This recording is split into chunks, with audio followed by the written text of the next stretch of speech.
Everything with Moumita YouTube চ্যানেলে সকলকে স্বাগত জানাই। তোমরা যারা 2025 এই শিক্ষাবর্ষে উচ্চ মাধ্যমিক দিতে চলেছ, আজকে আমি ফিলোসফি অর্থাৎ দর্শন বিষয়ের গুরুত্বপূর্ণ সাজেশন এই ভিডিওতে দিতে চলেছি, প্রত্যেকটি অধ্যায় ধরে। তোমরা সবাই স্কিপ না করে এই ভিডিওটি ফলো করবে। যদি প্রয়োজন মনে হয় এই সাজেশনটি চাইলে তোমরা খাতায় নোট ডাউন করে নিও। সাজেশনটি দেওয়ার পূর্বে আমি কিছু কথা তোমাদের উদ্দেশ্যে বলতে চাই। তোমরা ইতিমধ্যে জেনে গেছো যে ফিলোসফি বা দর্শন সাবজেক্টের মধ্যে কোশ্চেনও থাকে, তার সাথে কিছু লজিকও থাকে। যারা যারা কোশ্চেন ভালো বা নোট রেডি থাকবে তারা কোশ্চেন করবে, আর তার সাথে থাকবে লজিক, যেমন ব্যাপক বা উপনির্ণয়, গুণ ও পরিমাণ, নিরপেক্ষ ন্যায় থেকে হয়তো কোনো ন্যায় সংস্থান তুলে দিয়ে বলতে পারে এটা কি বৈধ না অবৈধ মূর্তি, এরকম টাইপের। যারা লজিকের প্রতি ইন্টারেস্ট বা যারা লজিককে খুব ভালোবাসো তারা লজিকটা অ্যাটেন্ড করবে, আর যারা মনে হবে কোশ্চেন লিখে ভালো করতে পারবে পারফর্ম, তারা কোশ্চেনটাই লিখো। এবার আমি সরাসরি চলে আসছি ফিলোসফি সাবজেক্টের সাজেশনে। তোমাদেরকে আরেকটা কথা জানিয়ে রাখি, দুটো বিভাগ থাকে, বিভাগ ক আর বিভাগ খ। বিভাগ ক হচ্ছে অবরোহমূলক তর্কবিদ্যা আর বিভাগ খ হচ্ছে আরোহমূলক তর্কবিদ্যা। বিভাগ ক এর অবরোহমূলক তর্কবিদ্যার মধ্যে যে অধ্যায় থেকে বড় প্রশ্নগুলো আসতে সম্ভাবনা, সেগুলো আমি বলছি আগে করে। দ্বিতীয় অধ্যায় বচন। বচন থেকে আমি 3টে প্রশ্ন রেখেছি। ফার্স্ট কোয়েশ্চেন, নিরপেক্ষ বচন বলতে কি বোঝো? উদাহরণ সহযোগে নিরপেক্ষ এবং সাপেক্ষ বচনের মধ্যে পার্থক্য দেখাও। 2 নম্বর প্রশ্ন, নিরপেক্ষ বচনের গুণ ও পরিমাণ বলতে কি বোঝো? দৃষ্টান্ত সহকারে নিরপেক্ষ বচনের শ্রেণীবিভাগ করো। পরবর্তী লাস্ট প্রশ্ন, এই অধ্যায়ের লাস্ট কোয়েশ্চেন, থার্ড কোয়েশ্চেন, পদের ব্যাপ্যতা বলতে কি বোঝো? পদের ব্যাপ্যতার সাধারণ নিয়মগুলি লেখো। এ, ই, আই, ও বচনগুলির কোন কোন পদ ব্যাপ্য ও অব্যাপ্য তা আলোচনা করো। এবার তোমাদের আরেকটা কথা জানিয়ে রাখি, আমি তো এখানে 3টে কোশ্চেন দিলাম, একটু আগেই তোমাদের বলে দিলাম যে যারা লজিক করবে, যেমন এখানে আমি প্রশ্ন দিয়েছিলাম নিরপেক্ষ বচনে গুণ ও পরিমাণ বলতে কি বোঝো। এখানে তোমরা প্রশ্নের সাথে দিয়ে হয়তো বলে কিছু বলে দেওয়া হলো, এরমভাবে বলে দিতে পারে যে পরীক্ষা হলে যে নিম্নলিখিত বাক্যগুলিকে তর্কবিদ্যার সম্মত বচনের পরিমাণ করো এবং তাদের গুণ ও পরিমাণ নির্ণয় করো। তারপরে কিছু দেওয়া হলো, হয়তো সাদা হাতি আছে বা বাদুড় স্তন্যপায়ী নয়, এরকম জাতীয় কোনো লজিক দিয়ে দেওয়া হবে, সেটাকে তোমাদের গুণ ও পরিমাণ করতে হবে। আবার সেমও যেখানে নেক্সট প্রশ্নটা বললাম পদের ব্যাপ্যতা, এখানেও বলে দিতে পারে যে তোমাকে সেন্টেন্স বলে দেওয়া হলো, লজিকটা করে তোমাকে বলতে হবে কোন পদ ব্যাপ্য আর কোন পদ অব্যাপ্য, এটা বলতে হবে, তোমাকে নির্দেশ করতে হতে পারে। এবার নেক্সট হচ্ছে তৃতীয় অধ্যায় বচনের বিরোধিতা। যদিও এই অধ্যায় থেকে খুব একটা বড় প্রশ্ন আসে না, তবু একটা প্রশ্ন আমি রেখেছি তোমাদের জন্য, সেটি হচ্ছে কোশ্চেন 1, বচনের বিরোধিতা কত প্রকার ও কি কি উদাহরণ সহ আলোচনা করো। তোমরা এই 4টে বচন, যে বিরোধিতা, অধীন বিপরীত বিরোধিতা, অসম বিরোধিতা, বিপরীত বিরোধিতা, এই 4টে বিরোধিতাগুলোকে একটু ভালো করে প্র্যাকটিস করে যাবে, সংজ্ঞা সহ উদাহরণ সহ। এগুলো থেকে শর্ট কোশ্চেনও আসে আর এমসিকিউ আসে।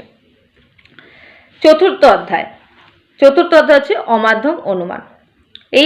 ওই অমাধ্যম অনুমান থেকে আমি 3টে প্রশ্ন তোমাদের জন্য বাছাই করে রেখেছি। ফার্স্ট কোয়েশ্চেন, আবর্তন কি?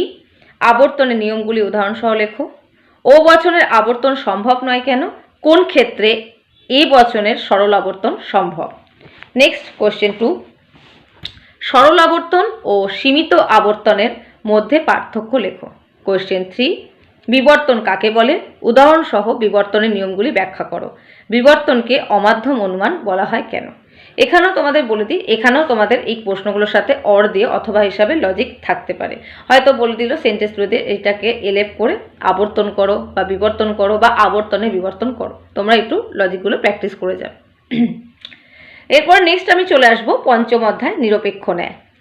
সংক্ষিপ্ত টিকা, এখানে আমি টিকা টাইপের আসতে পারে। আমি মোট এখানে 8টা টিকা গুরুত্বপূর্ণ 2025-এর উচ্চ মাধ্যমিক পরীক্ষার জন্য, সেই 8টা টিকাই খুব ভালো করে প্র্যাকটিস করে যাবে, এখান থেকে আর কোনো বাচ্চা দেবে না। 8টাই বাছাই করা আছে, খুবই গুরুত্বপূর্ণ।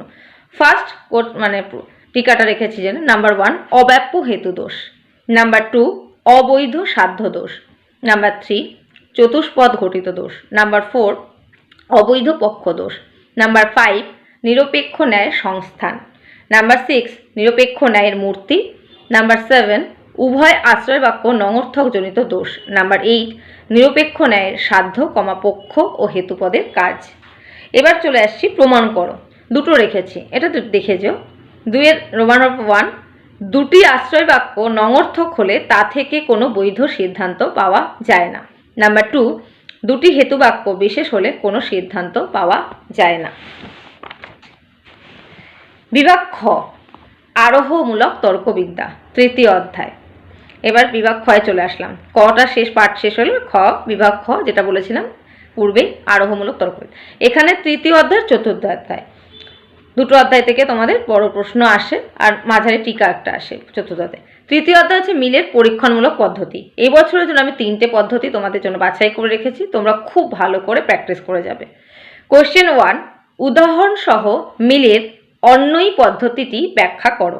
ফার্স্ট ব্র্যাকেটের মধ্যে থাকবে সংজ্ঞা, আকার, দৃষ্টান্ত, সুবিধা 2টি, অসুবিধা 2টি। কোশ্চেন 2 মিলের সহ পরিবর্তন পদ্ধতিটি ব্যাখ্যা করো। ফার্স্ট ব্র্যাকেট এটাও তাই সেম, সংজ্ঞা, আকার, দৃষ্টান্ত, সুবিধা 2টি, অসুবিধা 2টি। আর লাস্ট যে পদ্ধতি তোমরা দেখে যাবে মিলের সংযুক্ত পদ্ধতি বা অন্যই ব্যতিরেকী পদ্ধতিটি আলোচনা করে। ব্র্যাকেটের সংজ্ঞা, আকার, দৃষ্টান্ত, সুবিধা 2টি, অসুবিধা 2টি। তোমাদের আরেকবার বলে দিই, মিলের অন্যই পদ্ধতি আর সহপরিবর্তন পদ্ধতি এটা এই বছরের জন্য খুবই গুরুত্বপূর্ণ, একটু ভালো করে দেখে যাবে। তার সাথে যেটা লাস্টে বললাম সংযুক্ত পদ্ধতি বা অন্যই ব্যতিরেকী পদ্ধতি। এবার চলে আসছি শেষ এর অধ্যায়, চতুর্থ অধ্যায়, অর্থাৎ যেই অধ্যায়ের নাম আরোহমূলক দোষ। এখানেও টিকা টাইপের রয়েছে। এখানে সংক্ষিপ্ত টিকা আমি 7টা তোমাদের জন্য বাছাই করে রেখেছি উচ্চ মাধ্যমিক 2025-এর জন্য। তোমরা এই 7টাই খুব ভালো করে প্র্যাকটিস করে যাবে, তাহলে একটু কমন পেয়ে যাবে আশা করছি। প্রথমে রেখেছি নাম্বার 1 সংক্ষিপ্ত টিকা মন্দ উপমা। নাম্বার 2 বহু কারণবাদ। নাম্বার 3 একটি অবান্তর বিষয়কে কারণ হিসাবে গণ্য করার দোষ। নাম্বার 4 অবৈধ সামান্যীকরণ দোষ। নাম্বার 5 অপর্যবেক্ষণ দোষ। নাম্বার 6 কাকতালীয় দোষ। নাম্বার 7 আবশ্যিক শর্তকে সমগ্র কারণ হিসেবে গণ্য করার দোষ।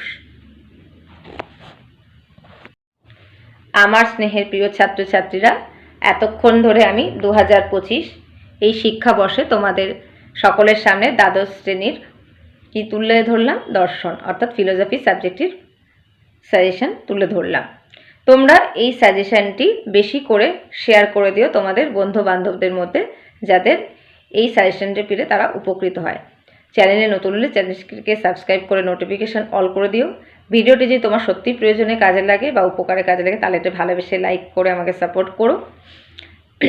প্রত্যেকের পরীক্ষা ভালো হোক এই কামনাই করি মা সরস্বতীর কাছে। আর একটা কথাও বলবো, যদি এই সাজেশনের কারোর কোশ্চেনের কোনো উত্তরের কোনো সমস্যা থাকে তাহলে তোমরা আমাকে হোয়াটসঅ্যাপ করতে পারো। আমার হোয়াটসঅ্যাপ নাম্বার 7439065398।